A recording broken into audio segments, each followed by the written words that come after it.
So good morning guys. तो चलिए start करते हैं आज के यानी कि 28 फरवरी के इंपॉर्टेंट करंट अफेयर्स को। तो इस प्रश्न में आपसे पूछ रहे हैं अभी हाल ही में पाकिस्तान में पहली महिला मुख्यमंत्री कौन बनी है। तो आंसर होगा मरियम नवाज। तो अभी पाकिस्तान के पंजाब प्रांत की पहली महिला मुख्यमंत्री के रूप में मरियम नवाज ने शपथ ले ली है। आपको बताए ये मोहतरमा कौन है जिनका नाम है मरियम नवाज। तो ये नवाज शरीफ की बेटी है और अभी जो नए प्रधानमंत्री बने थे ना पाकिस्तान के शहबाज शरीफ, वो इनके चचा जान हैं यानी कि चाचा जी हैं। और ध्यान रखना अब ये पाकिस्तान के किसी भी राज्य के मुख्यमंत्री बनने वाली पहली महिला हैं। और इनकी पार्टी का नाम पूछोगे तो पाकिस्तान मुस्लिम लीग नवाज इनकी पार्टी का नाम है। वैसे अगर पूछोगे कि पाकिस्तान की पहली महिला कोई प्रधानमंत्री रह चुकी है क्या, तो रह चुकी है बेनजीर भुट्टो। और वैसे मैं आपको बता दूं कि ये जो है मरियम नवाज, इन्हें 2017 में बीबीसी की 100 महिलाओं की जो सूची आती है उसमें भी इनका नाम था। और 2017 के लिए न्यूयॉर्क टाइम्स की दुनिया भर के 11 शक्तिशाली महिलाओं की सूची में भी इनको शामिल किया गया था। अच्छा, ये तो हमने पाकिस्तान की बात कर ली है। अगर भारत में हम बात करते हैं तो आपको पता ही है हमारी पहली महिला मुख्यमंत्री कौन थी। सुचेता कृपलानी थी, उत्तर प्रदेश की थी ये। और उसी तरह से पहली महिला गवर्नर पूछोगे तो भी आंसर होगा क्या, सरोजिनी नायडू, उत्तर प्रदेश की बनी थी। हमारी पहली महिला प्रधानमंत्री इंदिरा गांधी थी। वहीं सुप्रीम कोर्ट की पहली महिला जज थी फातिमा बीवी, जिनका भी निधन हो गया। सुप्रीम कोर्ट की पहली महिला चीफ जस्टिस पूछोगे तो अभी तक तो कोई नहीं है, लेकिन 2027 में बन सकती हैं बीवी नागरत्ना। वहीं हाईकोर्ट में बात करोगे पहली महिला चीफ जस्टिस कौन रही, लीला सेठ रही है हिमाचल प्रदेश में। और याद रखना इनको मदर ऑफ लॉ भी कहा जाता है। कभी पूछ लेना, प्रश्न आ जाए स्टैटिक में मदर ऑफ लॉ किन्हें कहा जाता है, तो इन्हीं को कहा जाता है। और हाईकोर्ट की पहली महिला जज पूछोगे तो आंसर होगा अन्ना चांडी, केरल हाईकोर्ट में। वैसे अभी पाकिस्तान के नए प्रधानमंत्री कौन बने थे, शहबाज शरीफ बने थे। और नए राष्ट्रपति कौन बने, आसिफ अली जरदारी बने। अब पहली महिलाओं वाला प्रश्न है, तो अभी कल परसों भी इस तरह का प्रश्न आया था और मैंने आपको 2023 और 2024 में अभी तक फरवरी तक जितनी भी पहली महिलाओं से संबंधित प्रश्न थे वो सारे आपको रिवाइज कराए थे। तो आज मैं एक काम करता हूं, पूरा आपको रिवीजन नहीं करवाता हूं, केवल 2024 में जो महिलाओं से संबंधित, जो पहली महिलाओं से संबंधित प्रश्न पड़े थे वो आपको रिवाइज करवा देता हूं। तो इस साल हमने देखा था कि 100 अरब डॉलर की संपत्ति वाली पहली महिला बनी थी फ्रांसुआ बेटनकॉट, फ्रांस की है। CISF की पहली महिला डायरेक्टर जनरल बनी थी नीना सिंह। और चीनी उद्योग में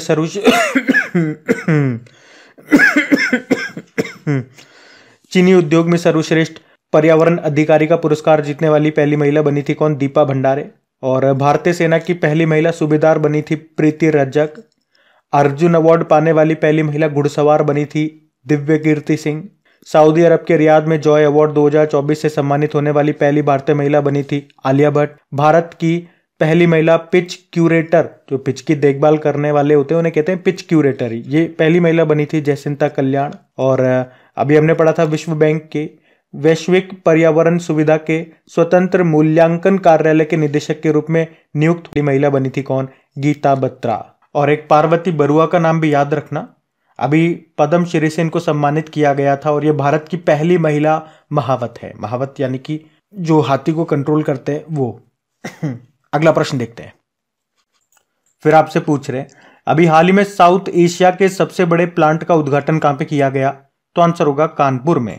तो अभी 26 फरवरी को जो उत्तर प्रदेश के मुख्यमंत्री हैं योगी आदित्यनाथ, उन्होंने उत्तर प्रदेश के कानपुर में साउथ एशिया के सबसे बड़े एम्यूनिशन और मिसाइल मैन्युफैक्चरिंग प्लांट का उद्घाटन किया है। तो ये एक डिफेंस मैन्युफैक्चरिंग प्लांट है। जैसे कौन बना रही है, Adani group company, Adani group की कंपनी है Adani defence and aerospace company, वो इसे बना रही है। और ये प्लांट 500 एकड़ में फैला है। इसको बनाने में जो लागत है वो आ रही है 3000 करोड़ रुपए। तो इस प्लांट में, इस कंपनी में क्या बनेगा, तो काउंटर ड्रोन हो गए, खुफिया निगरानी और रेकी टेक्नोलॉजी और साइबर रक्षा क्षेत्र के विकास पे यहाँ पे काम किया जाएगा। यहाँ पे आर्म्ड फोर्सेज, पैरामिलिट्री फोर्सेज और पुलिस के लिए गोला बारूद वगैरह ये बनाए जाएंगे। अच्छा, आपको याद होगा यूनाइटेड अरब अमीरात ने दुनिया का सबसे बड़ा सिंगल साइट सोलर प्लांट का उद्घाटन किया था जिसे अल दफ्रा कहते हैं। आपको याद है दुनिया का सबसे बड़ा फ्लोटिंग सोलर पावर प्लांट 13वां सौर ऊर्जा संयंत्र ये कहाँ पे बनेगा, मध्य प्रदेश के खंडवा जिले में नर्मदा नदी पर ओमकारेश्वर बांध पे। और अगर पूछे कि एशिया का सबसे बड़ा कंप्रेस्ड बायोगैस प्लांट ये कहाँ पे बना, पंजाब में, और भारत में सबसे बड़ा हेलीकॉप्टर मैन्युफैक्चरिंग प्लांट का उद्घाटन किया था मोदी जी ने, कहाँ पे? कर्नाटक के तुमकुरु में। ये हिंदुस्तान एरोनॉटिकल लिमिटेड का है। आपको याद है C-295 जो ट्रांसपोर्ट एयरक्राफ्ट है वो भारत में बनाए जाएंगे। कहाँ पे? गुजरात के वडोदरा में। कौन बनाएगा? टाटा और एयरबस साथ में मिलकर के। एयरबस ये फ्रांस की कंपनी है। इसमें से कुछ तो हमने स्पेन से ले लिए, खरीद लिए हैं, बाकी हम यहाँ पे बनाएंगे। और कानपुर से आपको याद आएगा एक प्रश्न कि IIT कानपुर ने वायु गुणवत्ता एयर क्वालिटी की निगरानी के लिए एटमेन नाम से एक उत्कृष्टता केंद्र एक्सीलेंस सेंटर लॉन्च किया था। याद होगा आपको। तो ये भी सारे पॉइंट्स आप ध्यान में रखना। अगला प्रश्न देखते हैं। फिर आपसे पूछ रहे हैं कि गगनयान मिशन के लिए 4 एस्ट्रोनॉट्स के नामों की अभी घोषणा कर दी गई है, उनमें से कौन एक नहीं है? तो ये ऑप्शन आपके सामने है। इसमें उत्तर होगा अरविंद प्रकाश। तो ये नाम हमारे किसी काम का नहीं है, बाकी नाम जो है वो इंपॉर्टेंट है। मैं आपको बताता हूं प्रश्न क्या है डिटेल में। अभी मोदी जी ने केरल के तिरुवनंतपुरम में जो विक्रम साराभाई स्पेस सेंटर है वो वहां पे गए और वहां पे उन्होंने लगभग 1800 करोड़ रुपए के 3 स्पेस इंफ्रास्ट्रक्चर प्रोजेक्ट्स का उद्घाटन किया। और देश के जो पहला मानव अंतरिक्ष मिशन है गगनयान, उसका भी वहां पे रिव्यू उन्होंने किया। उन्होंने वहां पे 4 एस्ट्रोनॉट्स के नामों की घोषणा भी की है जो कि गगनयान मिशन के लिए सेलेक्ट किए गए हैं। वो चारों के नाम मैं आपको बता रहा हूं। ग्रुप कैप्टन है प्रशांत बालकृष्णन नायर, अजीत कृष्णन है, अंगद प्रताप है और शुभांशु शुक्ला है। और इन सभी को गगनवीर कहा जाएगा। और अभी ये रशिया से ट्रेनिंग करके लौटे हैं। अभी बंगलुरु में ये ट्रेनिंग कर रहे हैं, जो भी इनकी छोटी मोटी ट्रेनिंग वगैरह बाकी है वो कर रहे हैं। और इन सभी का selection institute of aerospace medicine में किया गया है। लेकिन याद रखना जो फाइनल सिलेक्शन होगा वो इन 4 में से 3 का ही होगा। मतलब 3 ही एस्ट्रोनॉट हैं जो स्पेस में जाएंगे गगनयान मिशन में। 3 लोगों की टीम को 3 दिनों के लिए स्पेस में भेजा जाएगा और अर्थ के 400 किलोमीटर ऑर्बिट में ये वापस चक्कर लगा के धरती पे लौट आएंगे। कब भेजेंगे? आप पूछोगे ये गगनयान मिशन हम 2018 से पढ़ते आ रहे हैं, क्योंकि मोदी जी ने इसकी घोषणा 2018 में की थी। अभी तक गए नहीं है, कब जाएंगे? तो ऐसा कहा जा रहा है 2025 तक ये चले जाएंगे। तो याद रखना ये भारत का पहला मानव युक्त अंतरिक्ष मिशन है जिसका नाम है गगनयान। लेकिन आपने पढ़ा होगा इन इंसानों को भेजने से पहले हम एक रोबोट पे भी ट्राई करेंगे, रोबोट को भी भेजेंगे हम ऊपर। उस रोबोट का नाम भी याद रखना, व्योमित्र उसका नाम है। या आप कह सकते हो भारत का पहला हाफ ह्यूमनॉइड रोबोट है। हाफ ह्यूमनॉइड क्यों बोल रहा हूं? क्योंकि कमर से ऊपर ऊपर ये इंसानों की तरह दिखता है। नाम व्योमित्र है। और यहाँ पे प्रधानमंत्री जी ने एक और बार घोषणा कर दी, जो ये पहले कर चुके हैं, कि अंतरिक्ष में भारत का अपना अंतरिक्ष स्टेशन, स्पेस स्टेशन होना चाहिए। कब तक का लक्ष्य दे रखा है इन्होंने? मैंने आपको पहले भी बताया था 2035 तक का। और उस वक्त इन्होंने एक और घोषणा की थी या एक और लक्ष्य दिया था इसरो को कि चांद पर हमको अपना अंतरिक्ष यात्री भेजना है। कब तक का टारगेट है? 2040 तक का टारगेट है। तो वो टारगेट भी जरूर याद में रखना आप। अच्छा, एक बार इसरो की बात कर लेते हैं। इसरो मतलब होता है इंडियन स्पेस रिसर्च ऑर्गेनाइजेशन, जिसकी स्थापना होती है 1969 में। हेडक्वार्टर बंगलुरु में है। अध्यक्ष हैं कौन? एस सोमनाथ, 10वें नंबर के हैं। मोटो होता है space technology is in service of human kind. अभी अगला प्रश्न देखते हैं। चलो फिर बताओ, अभी हाल ही में विश्व की पहली वैदिक घड़ी का उद्घाटन ये कहां पे किया गया? तो आंसर होगा उज्जैन में। तो अभी प्रधानमंत्री नरेंद्र मोदी जी ने उज्जैन के जंतर मंतर पर बने 85 फीट 85 फुट ऊंचे टावर पर लगी ये वैदिक घड़ी का उद्घाटन किया है। तो ये जो वैदिक घड़ी है ये वैदिक हिंदू पंचांग, ग्रहों की स्थिति, मुहूर्त और ज्योतिषीय गणना के बारे में जानकारी देगी। और ये भारतीय मानक समय इंडियन स्टैंडर्ड टाइम और ग्रीनविच मीन टाइम भी दिखाएगी। इस घड़ी में 2 सूर्योदय के समय के बीच के समय को 30 भागों में बांट दिया है, जिसका 1 घंटा इंडियन स्टैंडर्ड टाइम यानी कि भारतीय मानक समय के अनुसार 48 मिनट का होगा, 48 मिनट का होगा। अच्छा, घड़ी से आपको याद आएगा एक घड़ियों का ब्रांड है जिसका नाम है राडो। इसकी ब्रांड एम्बेसडर बनी थी कुछ समय पहले, याद होगा आपको, कौन? कटरीना कैफ। और अगर मैं आपसे पूछूं कि भारत की पहली डिजिटल जस्टिस क्लॉक का उद्घाटन कहां पे किया था, कहां पे लॉन्च किया था? तो गुजरात हाईकोर्ट में। और उज्जैन से याद आएगा आपको कि अभी भारत का पहला यूनिटी मॉल कहां पे बन रहा है या बनेगा? उज्जैन में। अच्छा, भारत की पहली हाइजेनिक फूड स्ट्रीट जिसका नाम है प्रसादम, इसका उद्घाटन कहां पे किया गया था? यही बता दो। ये भी आंसर होगा उज्जैन में। और देश का पहला IIT सैटेलाइट कैंपस कहां पे विकसित होगा?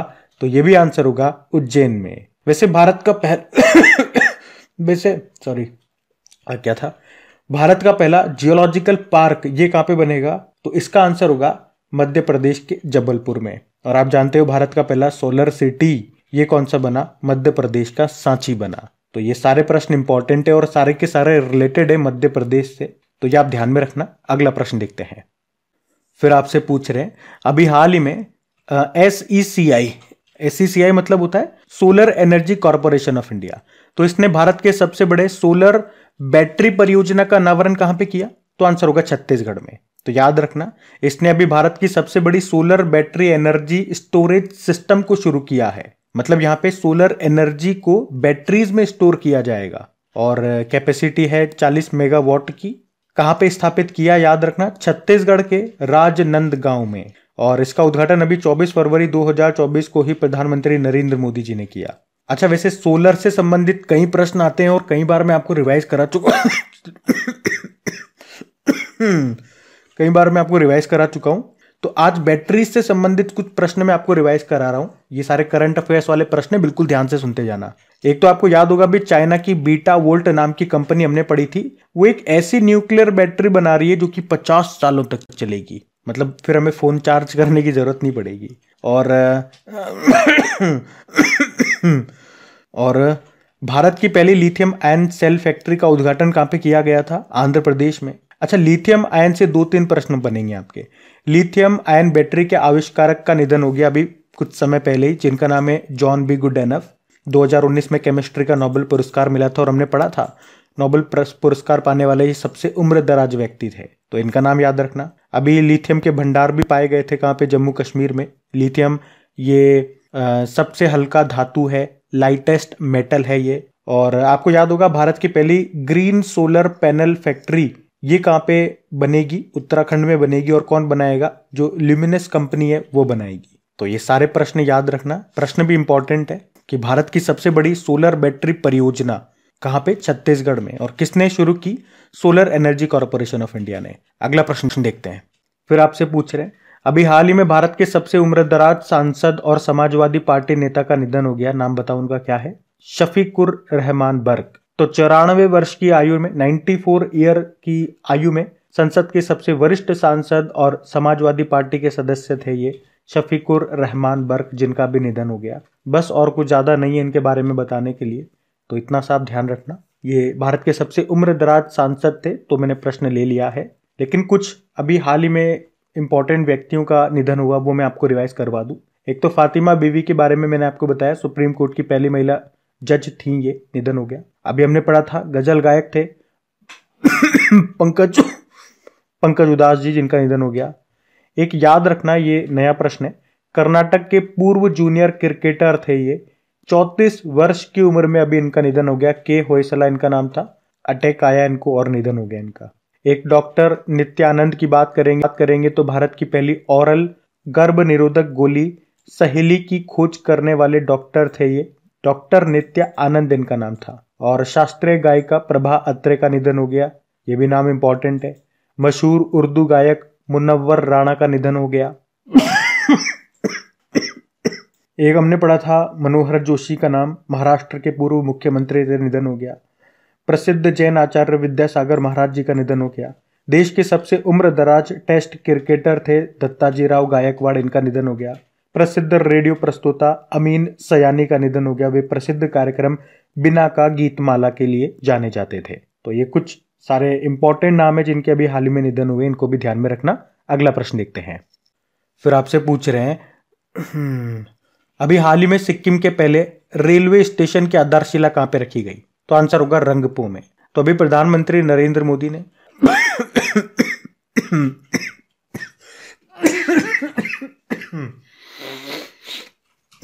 भाई क्या करें, तो प्रधानमंत्री नरेंद्र मोदी जी ने रंगपो रेलवे स्टेशन की आधारशिला रखी है और अब सिक्किम रेलवे लाइन से जुड़ जाएगा और इस तरह से ये वहां के निवासियों के लिए परिवहन का तीसरा साधन बन जाएगा। एक्चुअली में अभी मोदी जी ने 41,000 करोड़ रुपए की 2,000 से ज्यादा रेल बुनियादी ढांचा परियोजना का अनावरण किया, जिनमें से ये भी एक है।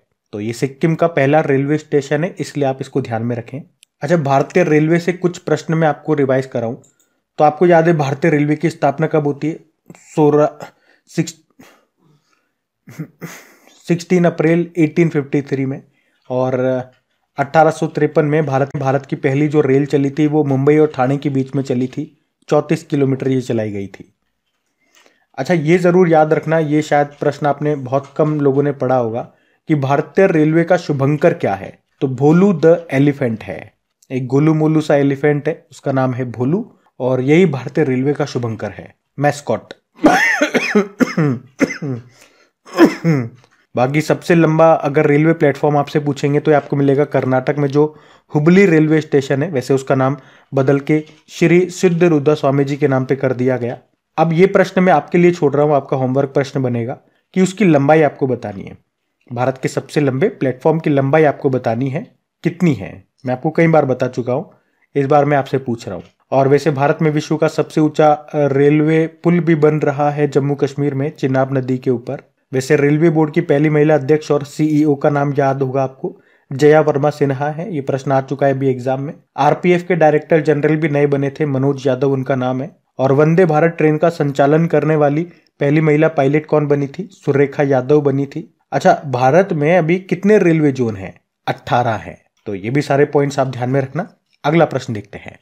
फिर आपसे पूछ रहे हैं कि शिक्षा मंत्रालय ने 2024-25 सत्र से कक्षा 1 में प्रवेश की आयु को कितनी निर्धारित किया है? तो आंसर होगा 6 वर्ष से अधिक। मतलब अभी शिक्षा मंत्रालय ने सभी राज्यों और केंद्र शासित प्रदेशों को 2024-25 का ये सत्र स्टार्ट होगा, जो ये सेशन स्टार्ट होगा, वहां से कहा कि कक्षा 1 में प्रवेश की आयु अब 6 वर्ष से ऊपर होनी चाहिए।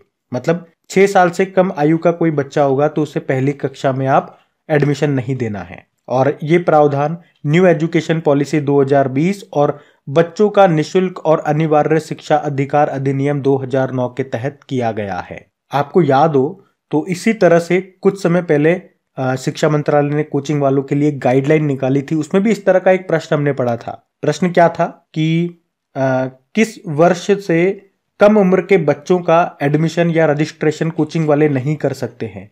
तो बता सकते हो उसका उत्तर क्या होगा? इसका उत्तर होगा 16 वर्ष। तो बहुत लंबी गाइडलाइन थी, अलग अलग तरह के बातें कही गई थी, लेकिन उसमें हमारे एग्जाम के लिए ये प्रश्न इंपॉर्टेंट था, वो मैंने आपको बता दिया। बाकी देखो, हमारे जो शिक्षा मंत्री हैं वो कौन है? धर्मेंद्र प्रधान है। अगर मैं बात करूं कि जो अभी जो शिक्षा नीति आई थी ना, तीसरे नंबर की आई थी वो 2020 में। पहली वाली कब आई थी? 1968 में। दूसरी आई थी 1986 में, और ये तीसरी 2020 वाली थी। और इसकी अगर बात करें सिफारिश किसने की थी या किस किस सिफारिश पे ये न्यू एजुकेशन पॉलिसी 2020 लाई गई, तो के कस्तूरी रंगन समिति। और इसमें क्या क्या बातें कही गई, तो कुछ बातें मैं आपको बताऊं तो इसमें कहा गया कि 5वीं कक्षा तक बच्चों को जो पढ़ाया जाएगा उनकी क्षेत्रीय भाषा में, उनकी स्थानीय भाषा में पढ़ाया जाएगा। और 10+2 के पैटर्न को खत्म कर दिया गया है। अब नया पैटर्न लाया गया 5+3+3+4 का पैटर्न। इसका मतलब हो गया 5 मतलब हो गया शुरू की जो फाउंडेशन क्लासेस होती है, नर्सरी, एलकेजी, यूकेजी, पहली और दूसरी वगैरह। फिर 3 मतलब हो गया तीसरी, चौथी, 5वीं। फिर अगले 3 का मतलब हो गया 6ठी, 7वीं, 8वीं। और 4 का मतलब हो गया 9वीं से लेकर 12वीं तक। तो ये शिक्षा मंत्रालय से संबंधित कुछ बातें मैंने आपको बताई, इनको ध्यान में रखना। अगला प्रश्न देखते हैं। फिर आपसे पूछ रहे हैं अभी पैरा बैडमिंटन विश्व चैंपियनशिप 2024 में भारत ने कितने स्वर्ण पदक जीते? तो आंसर, तो पैरा बैडमिंटन वर्ल्ड चैंपियनशिप 2024 की हम बात कर रहे हैं। कहां पे हुई थी? थाईलैंड के पटाया में हुई। और इसमें भारत ने टोटल 18 मेडल जीते, जिसमें से 3 गोल्ड हैं, 4 सिल्वर हैं और 11 ब्रॉन्ज हैं। और इस चैंपियनशिप में भारत का ये अब तक का सर्वश्रेष्ठ या बेस्ट परफॉर्मेंस रहा है। अब ये 3 गोल्ड किसने जीते ये मैं आपको बता देता हूं। प्रमोद भगत ने जीते, कृष्णा नागर और सुहास यथिराज। ये सुहास यथिराज का नाम आप कई बार सुनोगे। ये ब्रिलियंट बंदे हैं। ये IAS ऑफिसर भी हैं और खेल भी खेलते हैं और बढ़िया खेल खेलते हैं। देखो ना, आपके सामने गोल्ड लेकर के आए हैं। मतलब खेल में भी सुपर हिट है और पढ़ाई में भी सुपर हिट है। 2 in 1 का पैकेज है ये। आपको भी ऐसा ही बनना है। और बैडमिंटन की हम लोग बात कर रहे हैं तो एक प्रश्न आपको जरूर याद रखना है। अभी मेजर ध्यानचंद खेल रत्न पुरस्कार 2023 ये बैडमिंटन के खिलाड़ियों को मिला था। 2 खिलाड़ी थे, वही सुपरहिट जोड़ी हमारी चिराग शेट्टी और सात्विक साईराज रंकी रेड्डी की जोड़ी को। वैसे बैडमिंटन एसोसिएशन ऑफ इंडिया की बात करें, जिसकी स्थापना होती है 1934 में, इसके अध्यक्ष कौन है? जो कि असम के मुख्यमंत्री है, हेमंत बिश्वा शर्मा। और वैसे बैडमिंटन वर्ल्ड फेडरेशन का हेडक्वार्टर कहां पर है? कुआलालंपुर मलेशिया में है। ध्यान रखना। अगला प्रश्न देखते हैं। फिर आपसे पूछ रहे हैं अभी हाल ही में दुनिया की तीसरी सबसे बड़ी मस्जिद का उद्घाटन ये कहां पे किया गया? तो आंसर होगा अल्जीरिया में।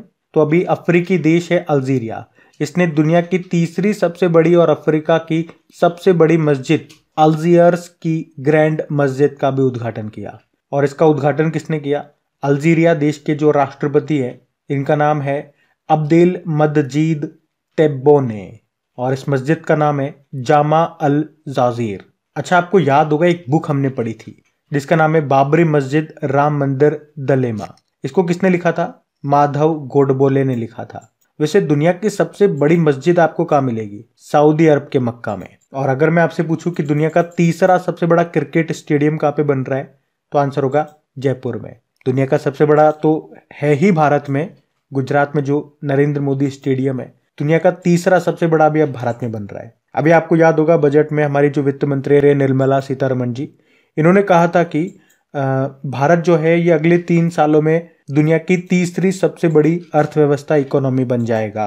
वैसे अल्जीरिया की हम बात करेंगे, ये एक अफ्रीकी देश है। आप मैप में देखो, ये रहा अल्जीरिया, कैपिटल अल्जायर्स है, करेंसी है अल्जीरियन दिनार, और प्रेसिडेंट है ये अब्देल मजीद तेब्बोने। तो गाइज, ये था आज का आपका करंट अफेयर्स का सेशन। कमेंट करके जरूर बताइएगा आपको सेशन कैसा लगा। और प्लीज अगर सेशन अच्छा लगा, मेहनत अच्छी लगी है, तो प्लीज वीडियो को लाइक जरूर कीजिएगा और अपने दोस्तों के साथ में अपने स्टडी ग्रुप में एक बार वीडियो को शेयर जरूर करना। आज के वीडियो के हम लाइक का टारगेट रखते हैं 7000 लाइक का।